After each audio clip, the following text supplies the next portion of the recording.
నాలో కరిగిపోవచ్చున్నది. నా ప్రాణమా నీవేళ కృంగి ఉన్నావు, నాలో నీవేళ తొందరపడుతున్నావు. దేవుని యందు నిరీక్షణ ఉంచుము.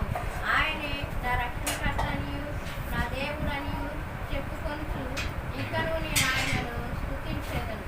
నా దేవా, నా ప్రాణము నాలో కావున యొర్దాను ప్రదేశము నుండి, హెర్మోను పర్వతము నుండి, విశాల కొండ నుండి నేను నిన్ను జ్ఞాపకం చేసుకుంటున్నాను. నీ జల ప్రవాహదారుల ధ్వని విని కరుడు కరుడను పిలుచుతున్నది. నీ అలలనియు నీ తలంపులనియు నా మీదుగా కోరి పారి ఉన్నవి. అయినను పగటివేళ యెహోవా తన కృప కలుగును ఆజ్ఞాపించును. రాత్రివేళ ఆయనను గూర్చిన కీర్తనయు, నా జీవనదాత అయిన దేవుని గూర్చిన ప్రార్థనయు నాకు తోడుగా ఉండును. కావున నీవేళ నన్ను మరచి ఉన్నావు. శత్రు బాధ చేత నేను దుఃఖాక్రాంతుడనై సంచరించవలసి వచ్చేనేమి అని నా ఆశ్రయదుర్గమైన నా దేవునితో నేను మనవి చేయుచున్నాను. ఈ దేవుడు ఏమాయనని నా శత్రువులు నిమ్మెలా అడుగుచున్నారు.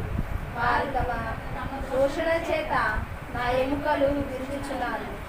నా ప్రాణమా నీవేళ కృంగి ఉన్నావు, నాలో నీవేళ తొందరపడుచున్నావు. దేవుని యందు నిరీక్షణ ఉంచుము. ఆయనే నా రక్షణకర్త, నా దేవుడు, ఇంకను నేను ఆయనను స్తుతించెదను. ఆమేన్.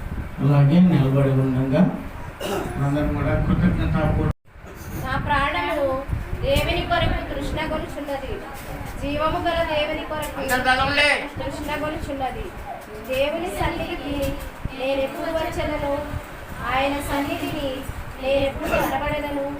నీ దేవుడు ఏమైనని వారు నిత్యము నాతో అనుచుండగా రాత్రింబవళ్ళు నా కన్నీళ్లు నాకు అన్నపానంలాయను.